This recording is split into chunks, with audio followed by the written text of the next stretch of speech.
Assalamualaikum warahmatullahi wabarakatuh. Selamat sore, salam sehat, dan salam bahagia selalu. Teman-teman, berjumpa kembali kita di Desa Institut dalam program Sambel Desa. Sama-sama belajar desa. Dan sore hari ini kita akan belajar bersama tentang topik potret staf perangkat desa dan staf BPD. Jadi nanti selama 1 jam ke depan kita akan belajar bersama memahami atau mengetahui tentang potret dari staf perangkat desa dan staf BPD. Nanti kita akan dipandu dengan pemantik yang secara konsisten selalu hadir di setiap hari Kamis. Beliau adalah Direktur Pusbimtek Palira, Bapak Haji Nurazuki SPD. Sebelum kita sapa beliau, perlu kami informasikan kepada teman-teman TPP dari Kementerian Desa, semua jenjang, bahwa saat ini kita sedang mengisi atau menyusun draft pengisian SPK. Jadi teman-teman saat ini adalah alur tahapannya sedang mengisi SPK. Jadi yang perlu disiapkan oleh teman-teman adalah karena dalam mengisi SPK yang harus diketahui teman-teman, pertama teman-teman harus tahu nomor urut dari SK yang ada di hasil revisi SK nomor 19 ya kalau tidak salah. Jadi yang menjadi dasar adalah SK hasil revisian, bukan yang SK nomor 5 kemarin, tapi SK revisian. Itu pertama. Kemudian yang kedua adalah daftar honorarium. Jadi masing-masing kabupaten, masing-masing provinsi itu pasti ada daftar honorarium baik dari jenjang TA kabupaten, PD maupun PLD. Nanti teman-teman tinggal isi sendiri lampirannya SPK sesuai dengan daftar honorarium yang tertuang di situ. Jadi masing-masing kabupaten tidak sama. Teman-teman bisa menyesuaikan. Kemudian yang ketiga yang perlu diketahui bahwa masing-masing SPK itu dibuat rangkap 2 dan semua bermeterai. Yang meterai pertama atas nama kita, ditempel di atas nama kita, dan yang meterai kedua itu di lembar selanjutnya atau di SPK kopi 2 yang di atas dari pejabat PPK-nya. Jadi kita buat rangkap 2 untuk SPK.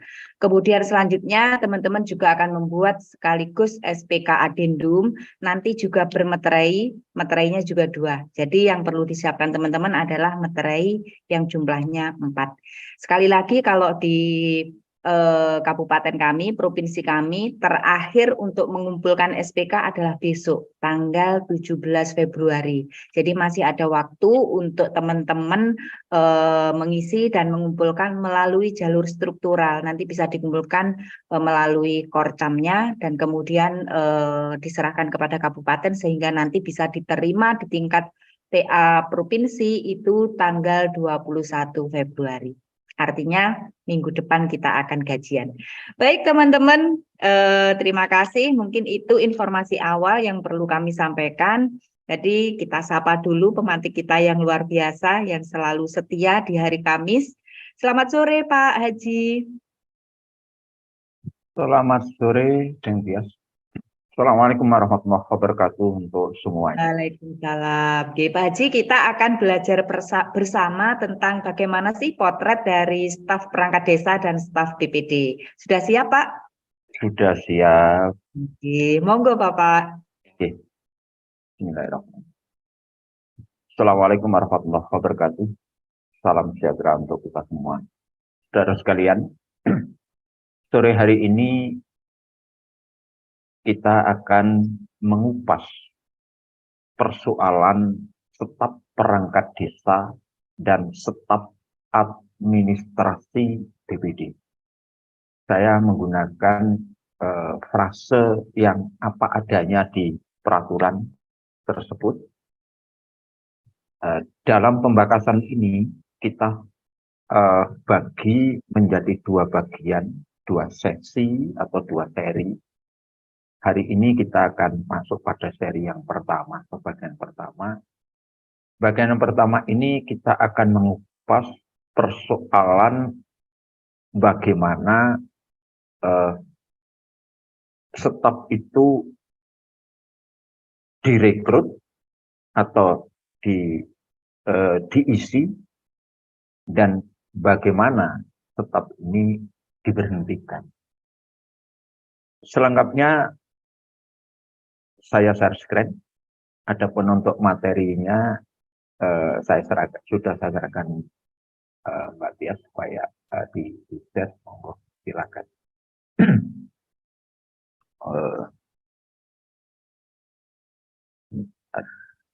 Oke. Potret staf perangkat desa dan staf administrasi BPD. Dalam pembahasan ini kita merujuk pada peraturan di tingkat pusat maupun daerah.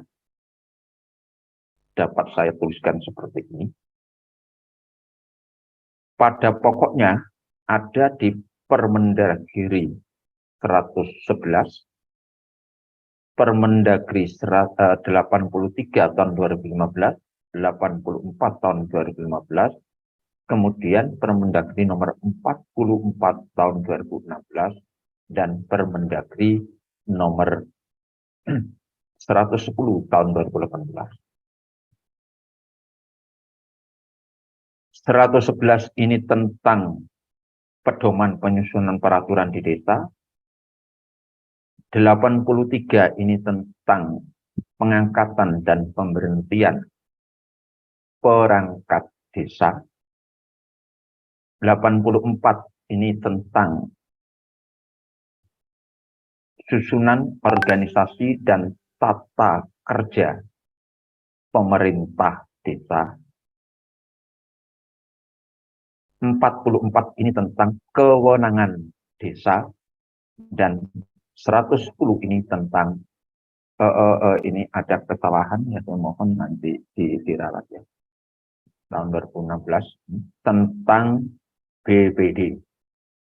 Selebihnya Perda dan Perbuk kabupaten kota masing-masing, lalu Perdes, Perkades maupun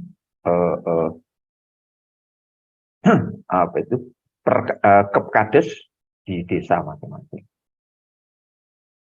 Ini kemudian ini tidak sampai ke arah Permakades, jadi saya bisa ralat ini. Nah, peraturan di tingkat desa yang menjadikan rujukan adalah antara lain, meskipun sampai saat ini banyak desa dimungkinkan banyak yang belum memiliki sebagian besar dari 4 peraturan pokok yang ada. Adanya langsung keputusan kepala desa, padahal mestinya harus urut, tidak bisa diloncati, yaitu yang nomor nomor 1 sampai dengan nomor 4, utamanya yang ada di nomor 3 ini tentang pengangkatan dan pemberhentian staf perangkat desa dan staf administrasi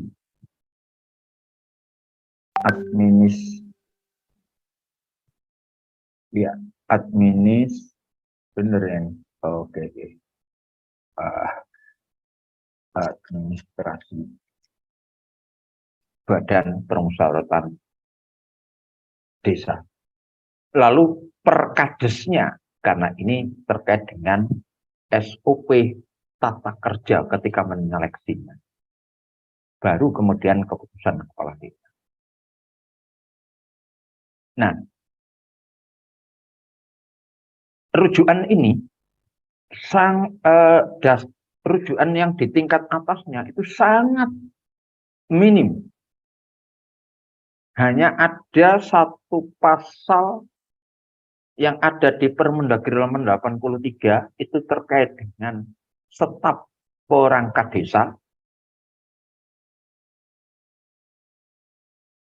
Ini tepatnya ada di kalau saya, nah ini gambarannya. Hanya ada di pasal 8 ini. Satu pasal dengan 2 ayat ini yang menjadi rujukan awal.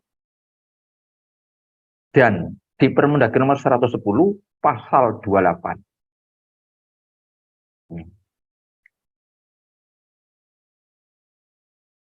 Di dalam pasal 2 pasal 8 ini tidak ada amar yang secara eksplisit diperintahkan kepada peraturan di tingkat daerah agar diatur lebih lanjut, tetapi menjadi satu tentang pengangkatan ini diatur dengan peraturan bupati, yang mana di dalamnya ada pasal 8 ini.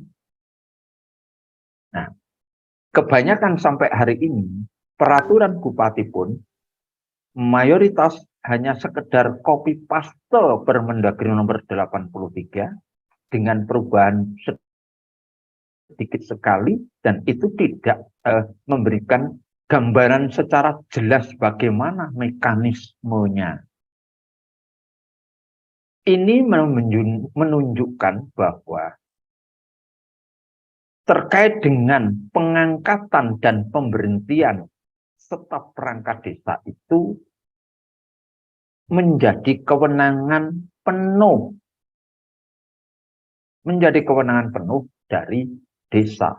Maka desalah yang harus membuat regulasinya. Sedikit berbeda dengan pasal 28 di Permendagri nomor 110.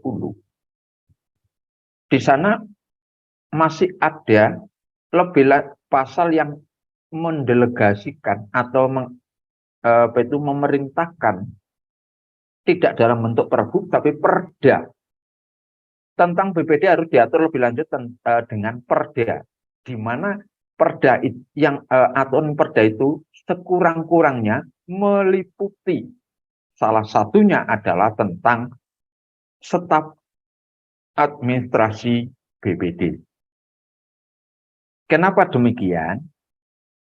Kita dapat membaca bahwa kenapa? BPD itu kewenangannya kabupaten. Sehingga terkait dengan pengaturan lebih lanjut ini perda, berbeda dengan Permendagri tentang yang ada di staf perangkat desa ini. Karena kewenangannya itu ada di desa, maka di Perbuk pun tidak mengupas atau mengatur secara detail bagaimana mekanismenya sehingga muncul staf tadi. Ini. Saudara sekalian, itu terhadap penjelasan saya yang munculnya ini. Dia harus muncul dulu peraturan tentang kewenangan desa, karena di dalamnya nanti akan ada poin daftar kewenangan desa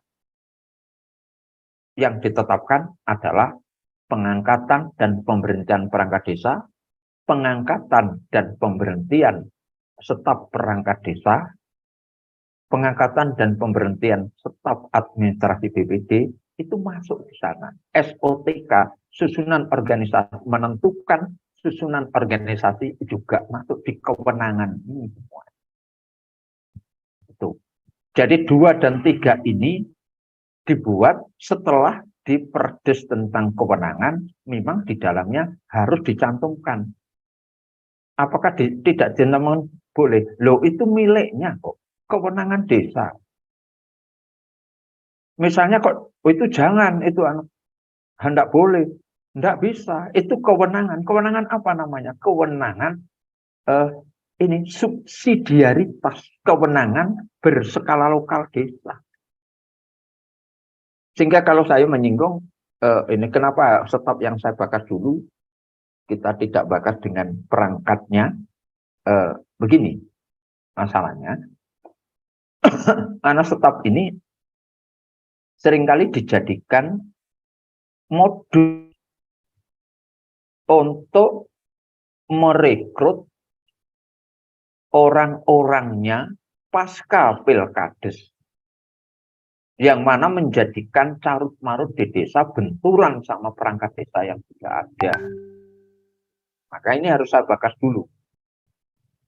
Sedangkan terkait dengan SOTK ini atau perangkat desa, karena perangkat desa itu, SOTK ini adalah yang menentukan adalah desa, dan pengangkatan pemberhentian itu desa, maka jika ada peraturan bupati maupun perda yang mengatur bahwa pengangkatan atau pengisian perangkat desa itu disentralkan oleh kabupaten, itu pasti pemerintah kabupaten maupun DPR-nya, karena itu ada perdanya juga, maka itu dapat dipastikan pemerintahan kabupaten itu gagal paham total tentang persoalan perangkat desa. Nah, dicamkan ini, teman-teman tolong, TA terutama, sampaikan, coba kawal di dinas PMB itu. Jangan coba-coba mengambil, mereduksi miliknya desa, kewenangan desa. Pasti kacau balau. Hampir semua kabupaten yang menggunakan pola merampas haknya, lalu hak desa, kemudian menyelenggarakan pengisian perangkat desa secara massal satu kabupaten, ada panitia kabupaten dan sebagainya, itu hampir semuanya kasus sampai dengan pengadilan. Hampir semuanya membawa korban, para kepala desa, orang kabupaten, orang kecamatan, bahkan sampai rekanan lembaga yang menjadi rekanan kerja. Rata-rata di atas 5 yang masuk bui. Kenapa? Ya karena memang itu salah. Tuh, tolong ini dikawal. Jangan diam. Bahwa itu kewenangan desa, tidak boleh. Kenapa? Kekosongan perangkat desa itu hanya ada tenggang waktu 2 bulan setelah kosong. Jadi tidak mungkin itu menunggu. Umur perangkat desa itu beda. Tiap hari mungkin ada yang berhenti. Seluruh Indonesia itu lebih dari 1 juta perangkat desa kok. Tidak bisa dibuat massal begitu, tidak bisa. Sama seperti orang pensiun. Tiap hari juga ada, karena apa? Dasarnya tanggal lahir. Perangkat desa karena 60 tahun itu dasarnya tanggal lahir.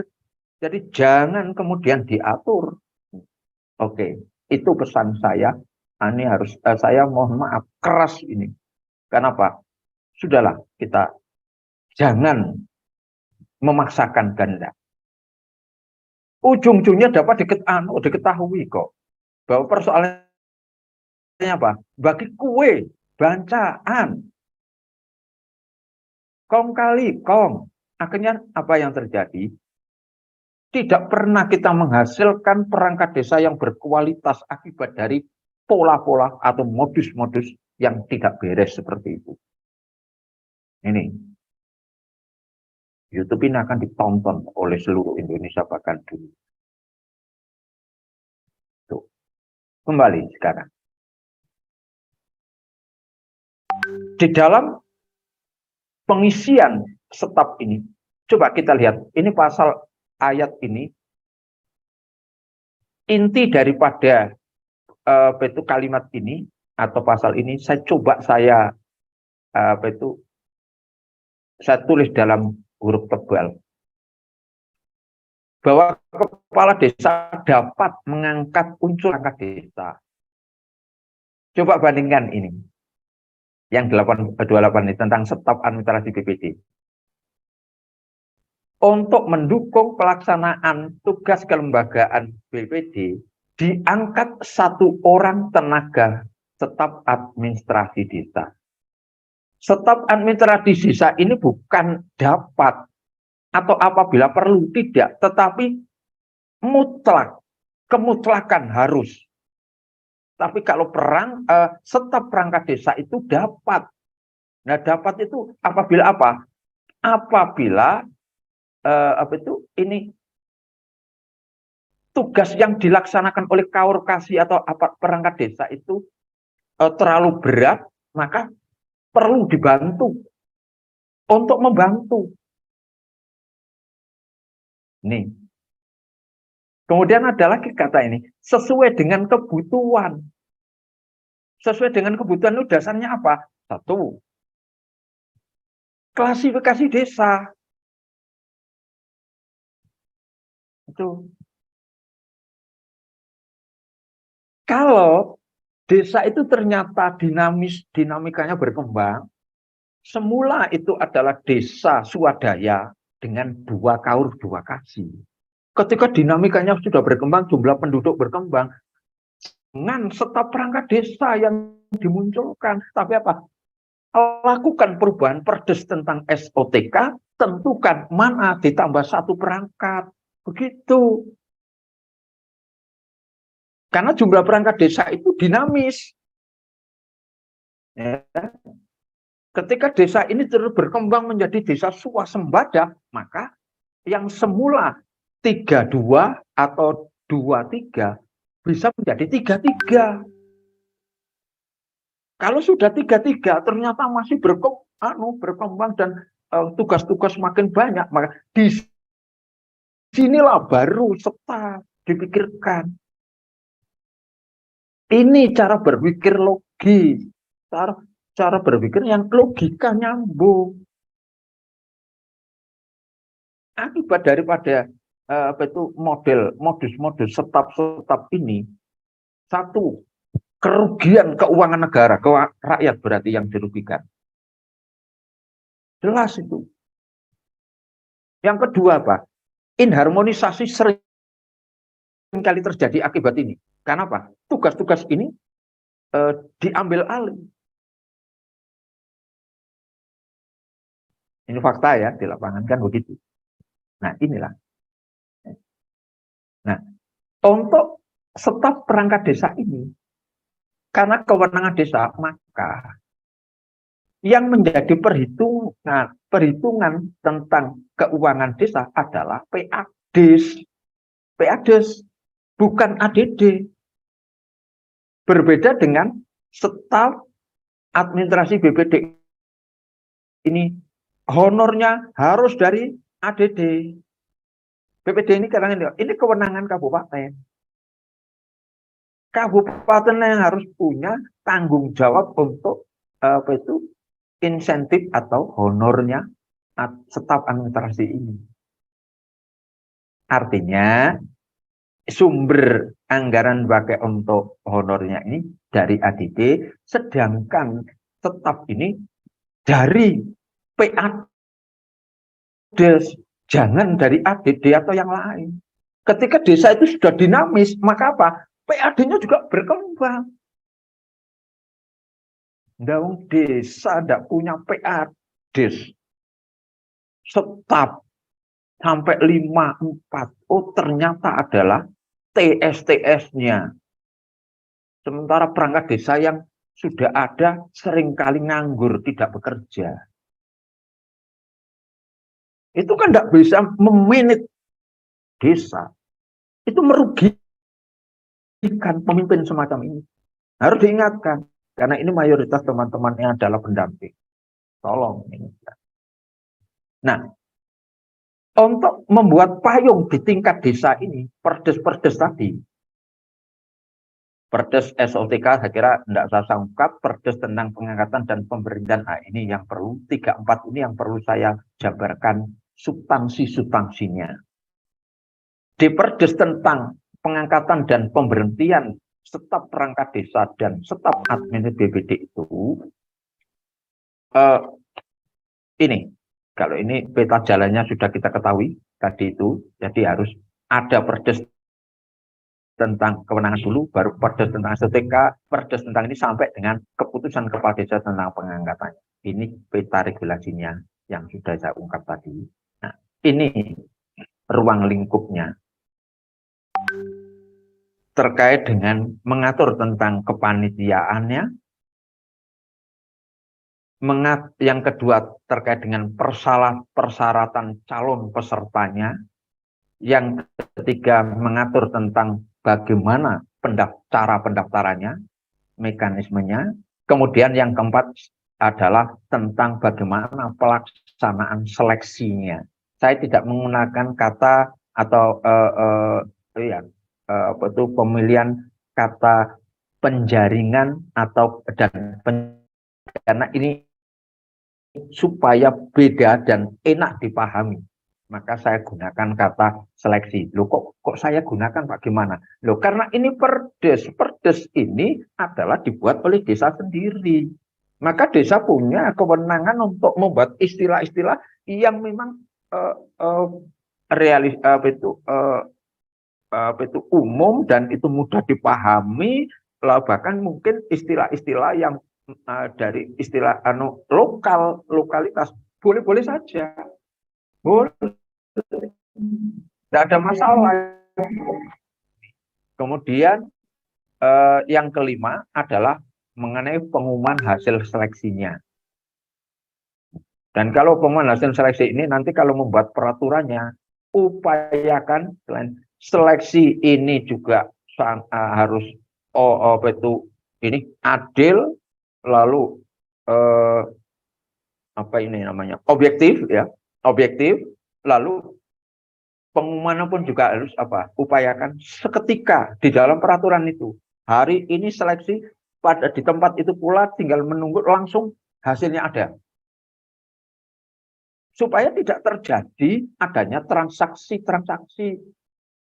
Ada kesepakatan-kesepakatan jahat supaya tidak terjadi itu. Kalau mau dengan Palira punya ini dan secara online tidak harus saya datang ke sana, teman langsung soal dari saya. Saat ini timernya selesai, nilai keluar itu. Ini seleksi. Lalu bagaimana yang berikutnya mengatur tentang pengangkatannya. Yang berikutnya tentang tata cara pemberhentiannya, lalu yang terakhir terkait dengan pembiayaannya. Ada yang ke-9 adalah bab penutup atau mungkin aturan peralihan. Ini adalah bab-bab yang ada di Perdes tentang pengangkatan dan pemberhentian staf perangkat desa dan staf administrasi BPD. Ini ruang lingkupnya itu ini. Nah, secara jangan lupa bahwa Perdes itu adalah landasan judisialnya.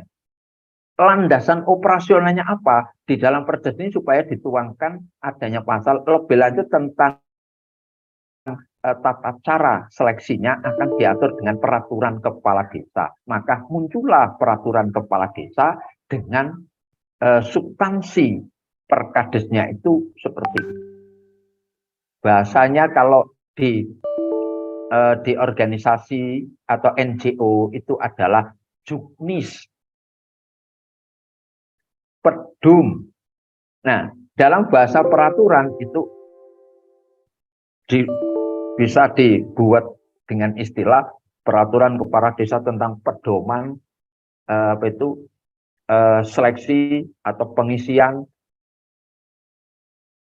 staf perangkat desa. Bisa dibuat dengan peraturan kepala desa tentang tata cara pengisian atau seleksi pengisian staf perangkat desa.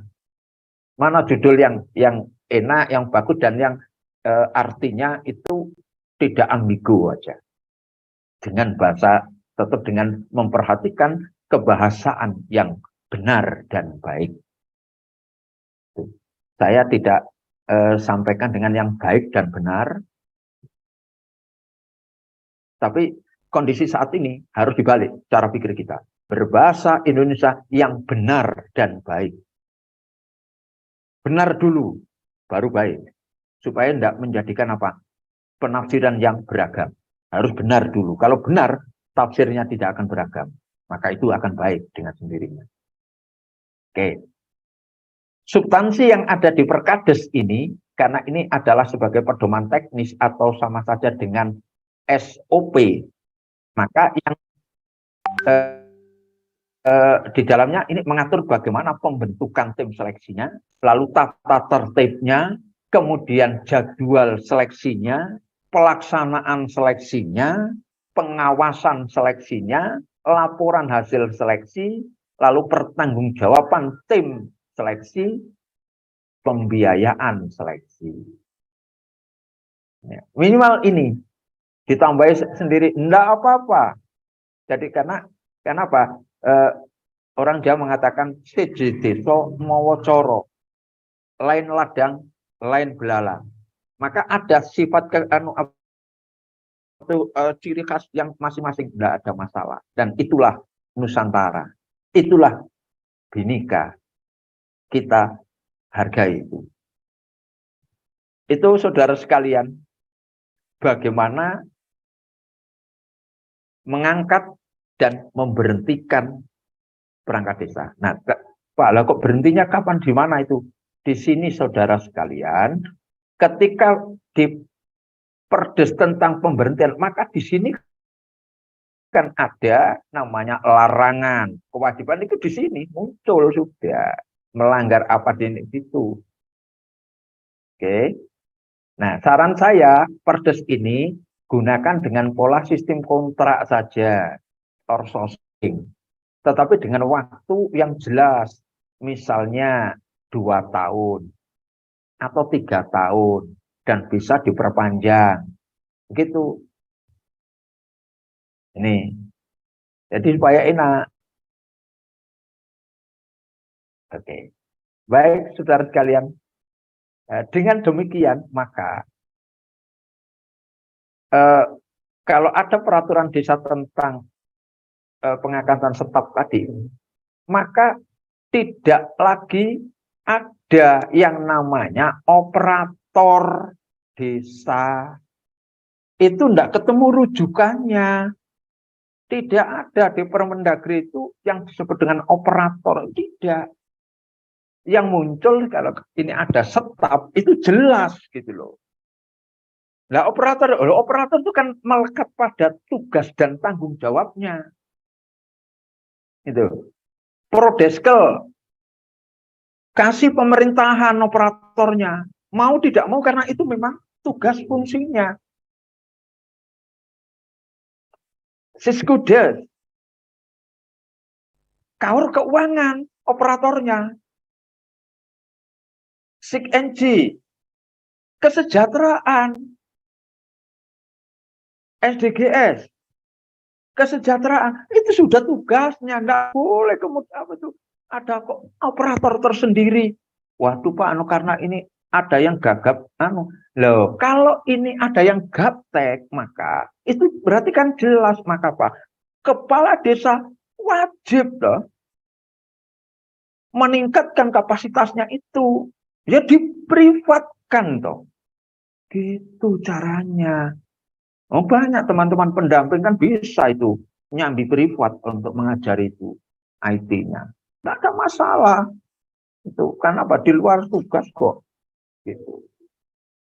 Jadi sejak tahun 2016 itu saya sudah menyoal aturan mana ini yang memberikan ada istilah operator desa itu. Tidak ketemu. Ya kalau memang barangkali saat ini nanti ada yang teman-teman yang tahu, monggo. Baik, terima kasih. Itu yang dapat saya sampaikan pada sore hari ini. Moga-moga dapat menyemangati untuk berpikir kita tentang staf perangkat desa dan staf administrasi BPD. Saya kembalikan pada moderator dan dia. Monggo.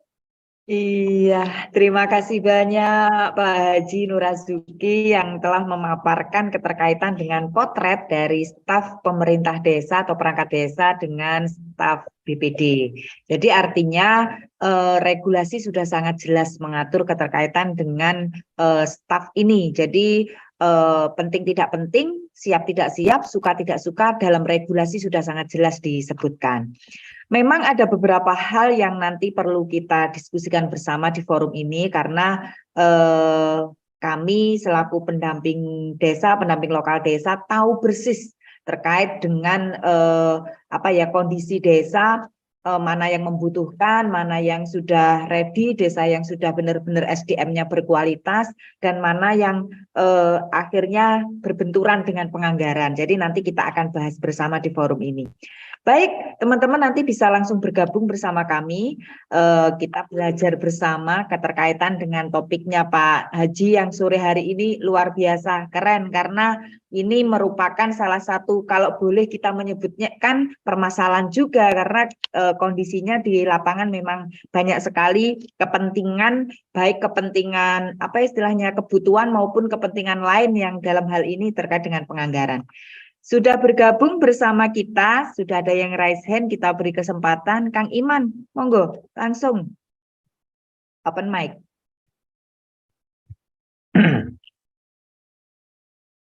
Bisa? Kita bantu? Oke, kita bantu dari sini. Sudah? Belum? Ya. Langsung Kang Iman bergabung bersama kami. Oh ya. Ya. Assalamualaikum warahmatullahi wabarakatuh. Waalaikumsalam warahmatullahi wabarakatuh. Sugeng sehat, Pak Nur. Alhamdulillah sehat. Makasih Pak Nur atas sharing ilmuannya kaitannya dengan administrasi perihal staf perangkat itu ya, staf perangkat desa. Emang ini menarik sih Pak Nur. Jadi kadang seperti ini Pak Nur yang saya temui di lapangan. Kaitannya dengan staf itu kan memang kebutuhan daripada internal Pemdes, manakala itu dirasa oleh ini kan SK-nya dari kepala desa. Oleh kepala desa itu bagian di sisi perangkat itu keterbatasan dan itu tidak bisa terpenuhi, mungkin dengan cara udah di rolling gitu ya, ataupun ada satu hal lain gitu ya. Yang menjadi menarik itu adalah kalau ada staf perangkat yang saya ingin tahu dari pandangan Pak Nur. Di situ kan biasanya kan yang saya tahu itu hanya punya staf perangkat desa. Kalau di belanjanya itu adalah belanja di non perangkat desa, bukan belanja pegawai, tapi di belanjanya barang dan jasa.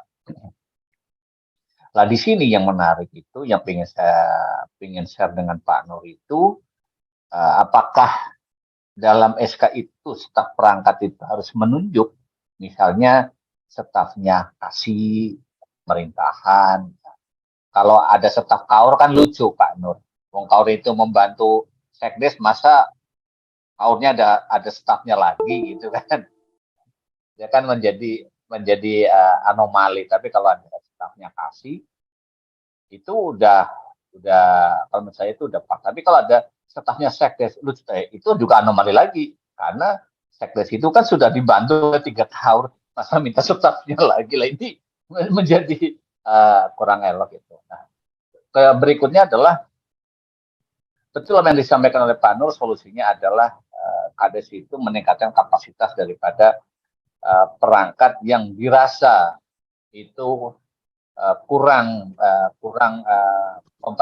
kompetitifnya kurang, sehingga ini perlu didamping. Tetapi dalam hal ini adalah jangan sampai suatu kebutuhan itu bukan menyelesaikan masalah, tapi malah membebani permasalahan yang ada di internal, khususnya adalah di belanja di APBD. Itu sih kadang-kadang yang saya sarankan seperti itu sih Pak Nur. Tapi karena kan lagi-lagi itu kan kebutuhan di belanja masuk di barang jasa. Itu aja Pak Nur. Terima kasih. Kalau ada kata-kata yang tidak pas, mohon dimaafkan. Terima kasih Pak Nur. Baik. Karena Cynthia kayaknya sibuk, jadi langsung saya jawab.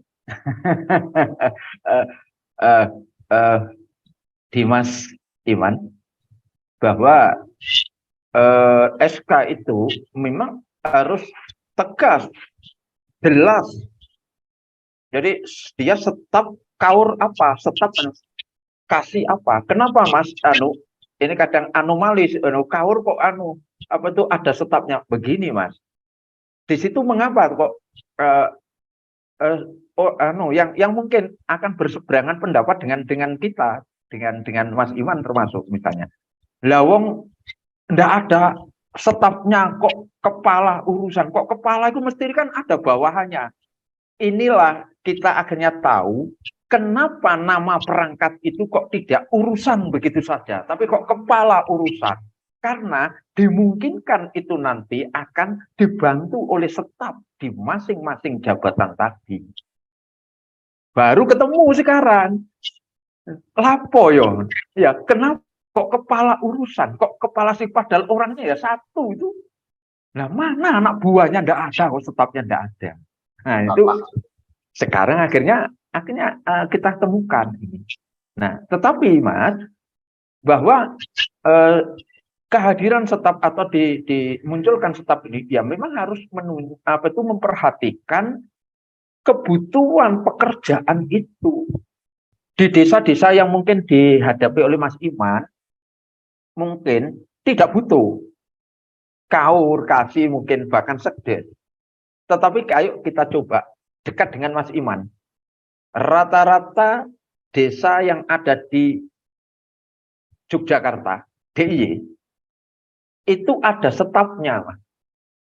Dan itu lebih dari satu. Karena apa? Desa di DIY itu dibuat gemuk-gemuk oleh Hamengkubuwono IX ketika itu menjelang memproklamirkan diri bergabung dengan NKRI. Desa-desa di Jogja itu dibuat gemuk. Sekarang ini ada kok satu desa itu yang jumlah hak pilihnya itu sampai 50.000 loh Mas. Bahkan ada sampai 70.000 loh Mas. Ada.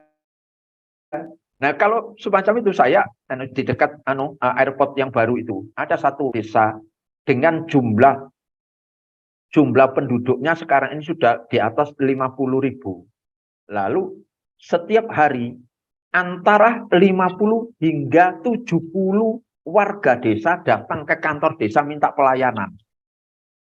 Kalau itu hanya dilayani dengan 7 orang kaur kasih dan sekdes, kalang kabut Mas. Nggak bisa nyampe jam 4 itu pun sampai kepala desa pun juga nggak bisa kemana-mana. Disinilah kemudian di situ muncul ada staf, setiap kaur kasih dikasih 2 staf dan sekdesnya pun dikasih 2. Supaya apa? Cepat penanganannya. Nah, itu Mas. Yang kedua tadi tentang kecukupan anggaran atau memperhatikan dengan keuangan itu. Kenapa saya memberikan solusi adalah peningkatan kapasitasnya privat dan sampai dengan privat itu? Karena apa? Dari sisi efisiensi anggaran jelas lebih murah memprivatkan perangkat desa daripada berikan insentif yang itu sampai 2 tahun staf itu. Nah, coba dikalkulasi. Kalau habis sekitar 5 juta saja cukup kok. Nah, Mas Iman misalnya dikontrak gitu. Ini enggak sampai bisa 5 juta. Oke, siap, pasti begitu.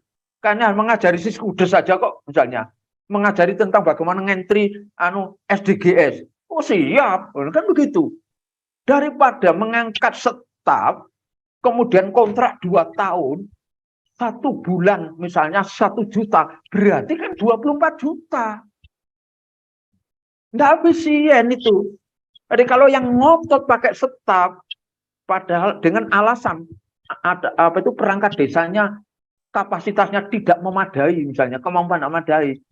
Alasan ini adalah alasan yang sangat bodoh. Tidak hanya bodoh Mas bagi saya, sangat bodoh. Tanggung jawab pemerintah desa, tanggung jawab kepala desa adalah membina stafnya, membina perangkatnya.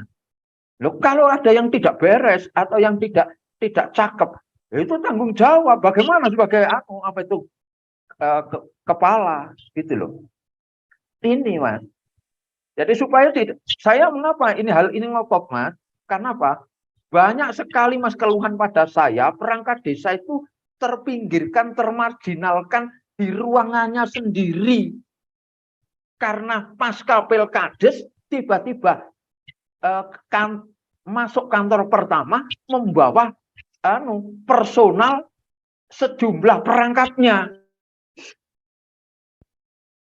Nah, gimana kalau gitu?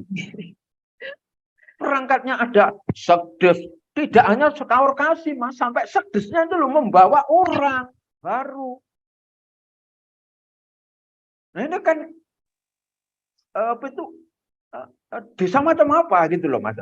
Jadi ini kita harus tegas. Maka Pak saya tadi sampai pesankan pada teman-teman pendamping yang atau TA terutama adalah coba dikawal kabupaten agar tidak memberikan satu izin atau menguasai atau mereduksi kewenangan desa, kemudian camat-camat agar tidak sedemikian seenaknya memberikan rekomendasi yang itu jelas salah. Jelas salah. Nanti kena, itu pasti kena. Kalau saya jadi rakyatnya desa itu yang perangkat desa saya ada yang dikeluarkan atau diberhentikan tidak jelas, lalu ada baru begitu. Pasti tidak hanya kepala desa yang saya laporkan ke kejaksaan atau kepolisian. Saya tidak mau pilih PT UN-nya. Camat pun akan saya laporkan itu nanti. Nah, kalau memang camat itu atas petunjuk DPMD, maka DPMD itu pun kepala dinas pun akan saya laporkan kalau terjadi seperti itu. Rumusannya sudah ada di artikel saya yang kalau nggak salah beberapa waktu lalu sudah ada itu. Begitu Dimas Inman. Menarik Kang Iman, ayo masuk Kang. Nah, sedikit ini di dalam bekerja itu kan pasti ada sebuah asesmen gitu. Iya. Ini yang belum saya melihat masih kalau saya bicara gini, seorang pimpinan itu pasti berhak untuk menilai orang yang dipimpin. Iya. Karena kita kata kalau di desa itu kan perangkat SK-nya itu kan oleh kepala desa ya. Walaupun mungkin itu yang sebelum adanya undang-undang desa itu ada SK-nya yang dulu didapatkan bukan dari kepala desa, tapi esensinya kan karena sekarang udah lahir Undang-Undang Nomor 6 2014, kalau saya sih sangat mendukung diberikan SK kembali, dikuatkan dengan yang sesuai dengan Undang-Undang Nomor 6 2014 gitu sebagai pijakan regulasi, supaya namanya memimpin itu kan butuh suatu posisi yang mana posisinya itu bisa memberikan legal standing bahwa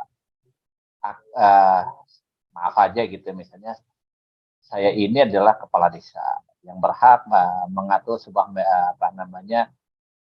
organisasi dalam ini adalah pemerintah desa. Nah, yang kedua adalah saya tuh lebih kadang-kadang mendorong lah pada kalau Pak Kadesnya tidak kayak gitu, ya udah Pak tinggal mengatur ke Binwasnya untuk membuat sebuah asesmen supaya garis-garisnya itu jelas, jangan sampai kadang-kadang itu kan menjalankan tugas lainnya yang dibebankan. Nah, itu kan kadang-kadang kan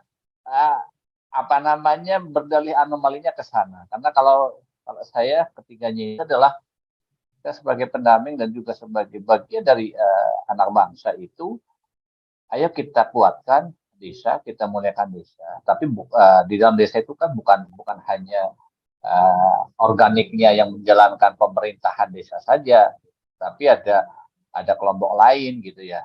Seperti halnya kalau kita bicara dalam sebuah seperti SDGs itu kan ada kemitraan. Nah, kemitraan itu kan juga bagian yang harus kita muliakan. Nah, apalagi kita pendamping ya, yang kita dampingi itu ya keseluruhan, bukan masa dari tahun pertama sampai dengan tahun berapa sekarang, tahun ke-8 itu yang didampingi kok ya apa namanya perangkat, terus kepala desa, terus kepala desa, terus lah yang lainnya kemana gitu. Nah ini kan menjadi sebuah catatan tersendiri gitu.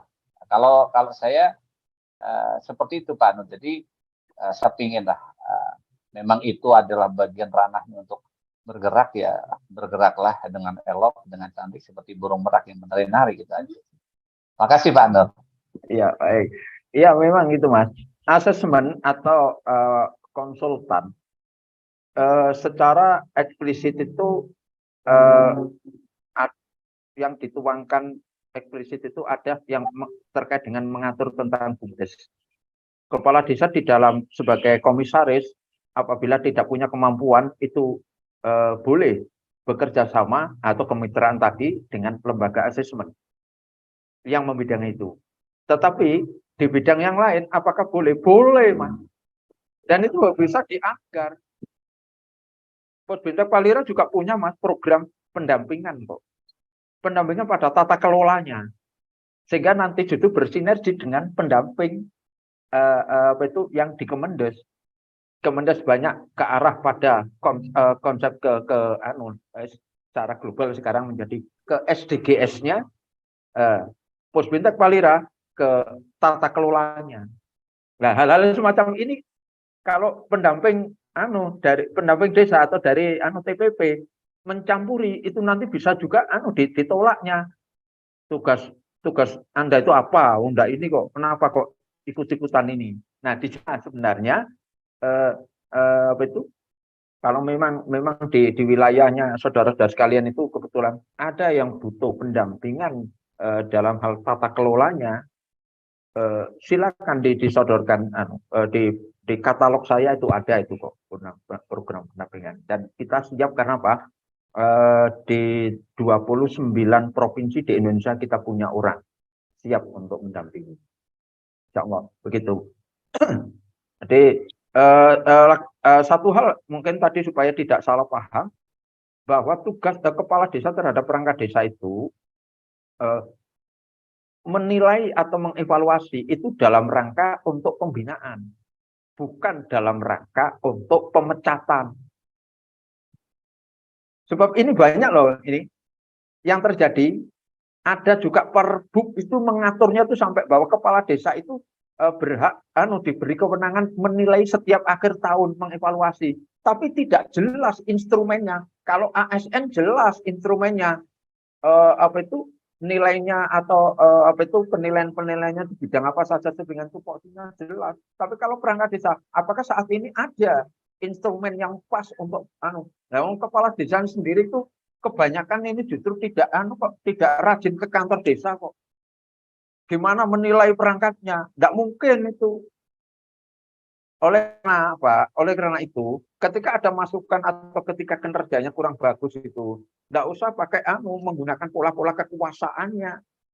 Kemudian memecat dan sebagainya, memontasnya dan sebagainya. Musyawarahkan saja dengan baik. Nah, di sini adalah kemungkinan sinergitas dengan teman-teman TPP dan seandainya kalau desa itu juga bisa atau mau menyisihkan anggarannya untuk asesmen atau pendampingan dengan Posbintek Palira, insya Allah akan segera tertata. Saya kembalikan kepada Cynthia, monggo.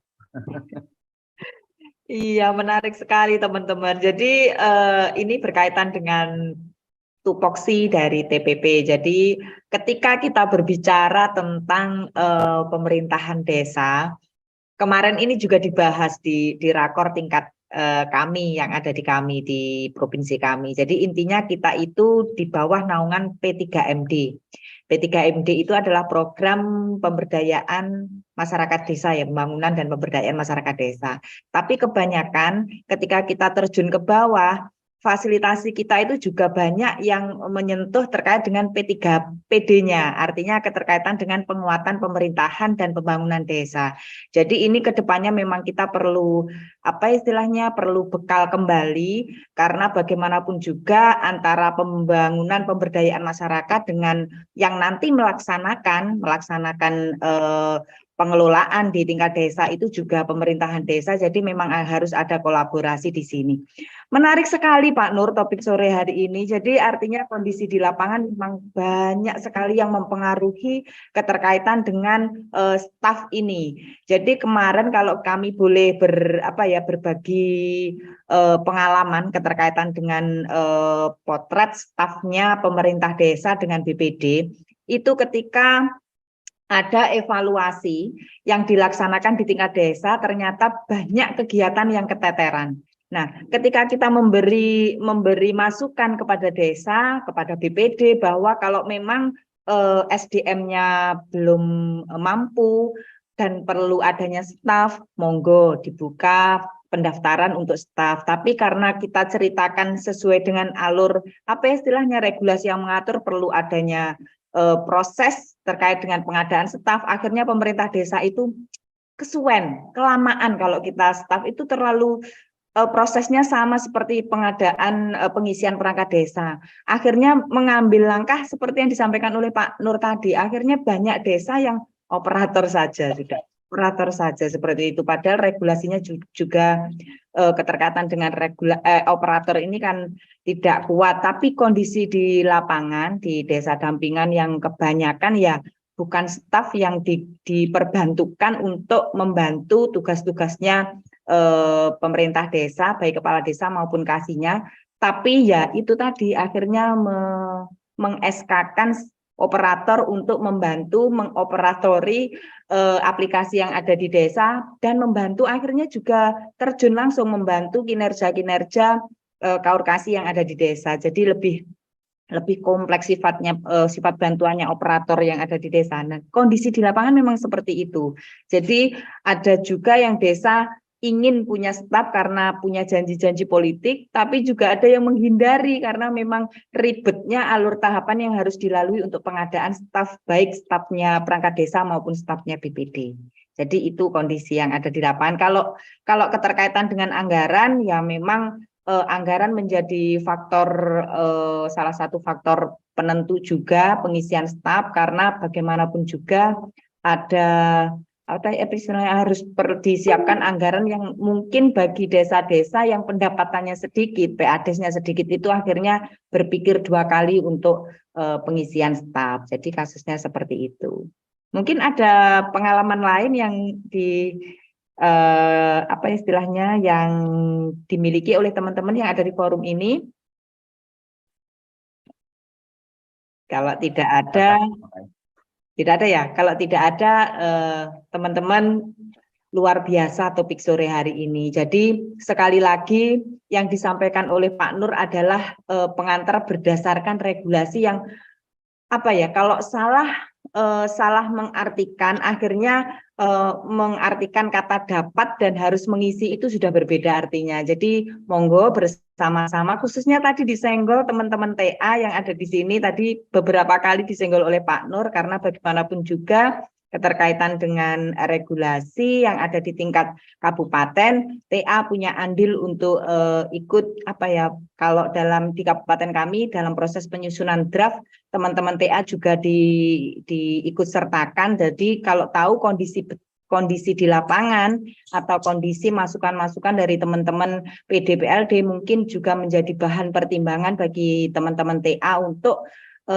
menyampaikan bahwa kondisi di desa seperti ini. Jadi monggo nanti kita punya peran sesuai dengan tupoksi masing-masing, tapi dari masing-masing peran itu saling bersinergi, artinya harus tahu betul, jangan mengambil kebijakan tapi tidak tahu kondisi di bawah bagaimana. Jadi kita memang punya ikatan kalau kita bisa menyebutnya integral ya Pak, jadi saling terintegrasi tapi tetap berhubungan. Baik, luar biasa sore hari ini topiknya Pak Haji. Jadi sekali lagi kami mewakili teman-teman yang ada di sini, ilmunya di setiap hari Kamis sangat bermanfaat. Karena ilmu ini tidak kita dapat di pelatihan secara formal, kecuali teman-teman mau bergabung dengan Pusbuntek Palira. Monggo, teman-teman bisa bergabung memahami lebih luas keterkaitan dengan tata kelola desa, kemudian terkait dengan regulasi-regulasi yang ada di desa, bisa bergabung di Palira, Puspintek Palira. Nanti bisa menghubungi langsung Pak Haji atau lewat saya juga bisa, nanti kita kasih kontaknya untuk bergabung bersama Puspintek Palira.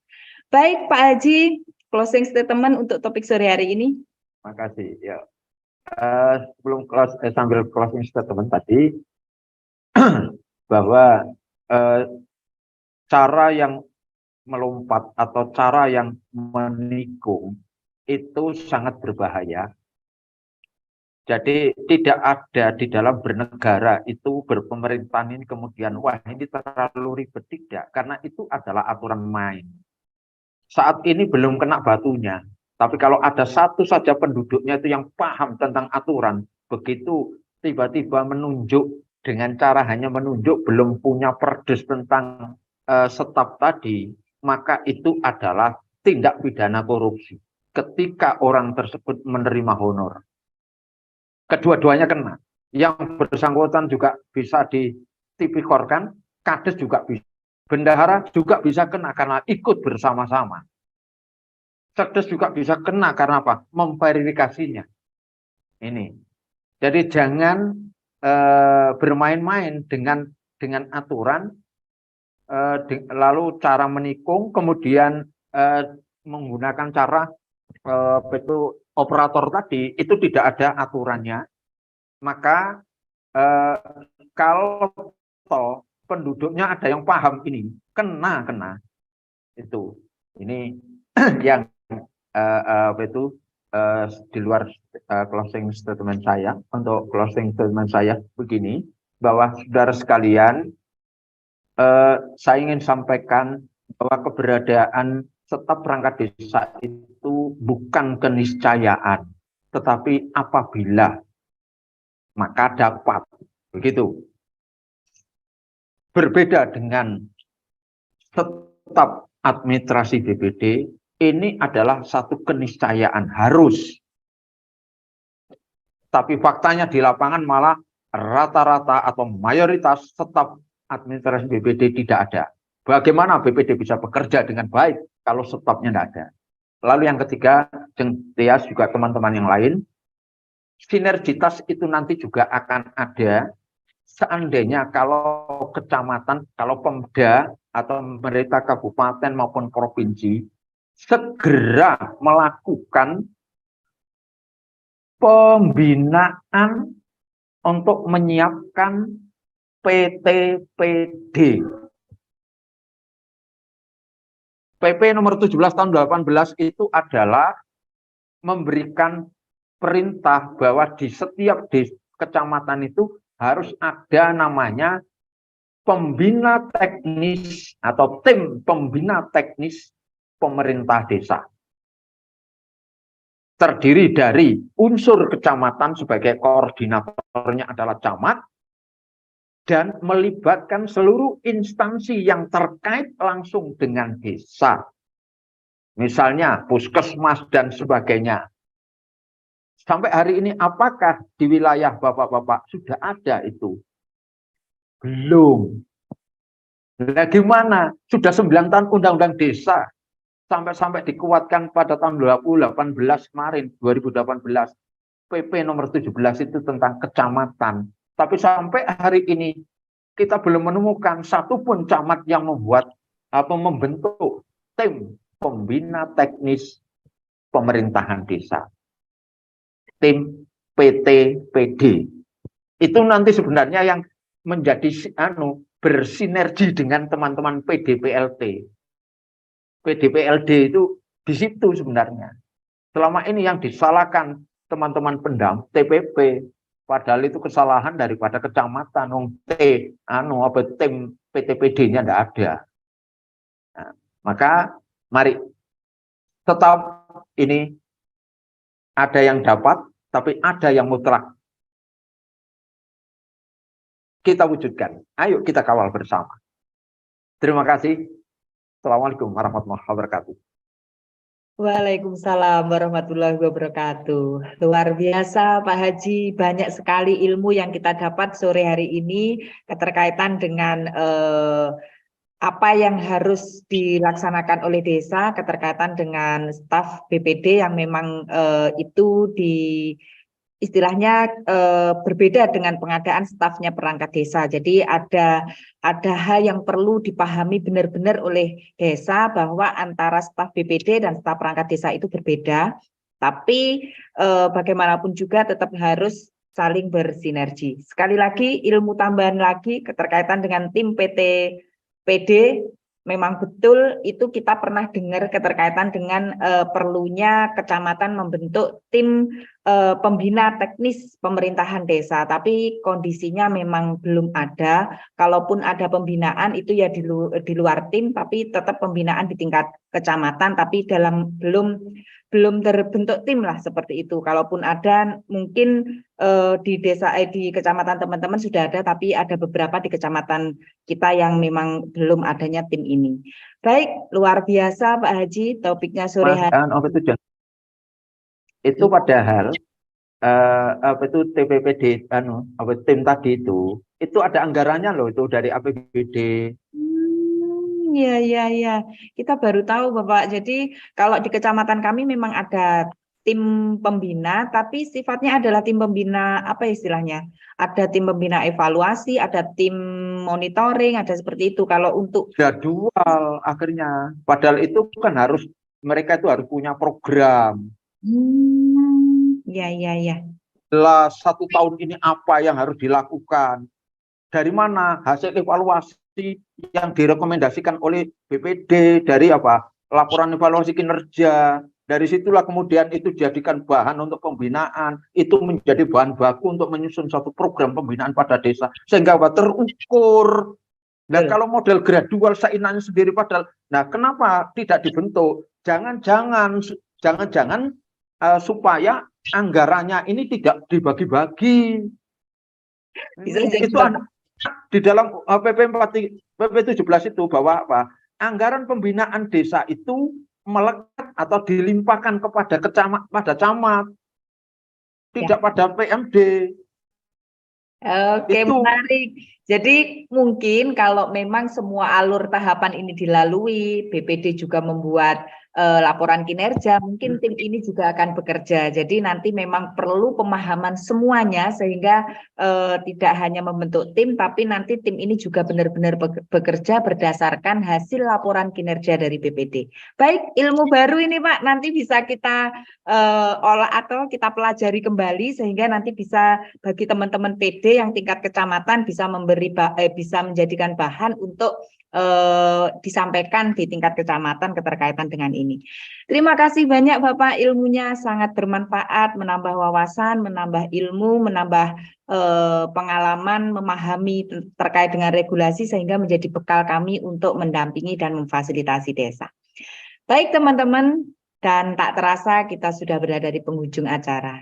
Selalu saya berpesan bahwa siapapun kita, dari manapun kita punya peran. Dan dalam berperan, jangan baperan. Sampai jumpa di episode Sambel Desa selanjutnya, mulai hari Senin sampai hari Jumat, jam 4 sampai jam 5 sore waktu Indonesia Barat.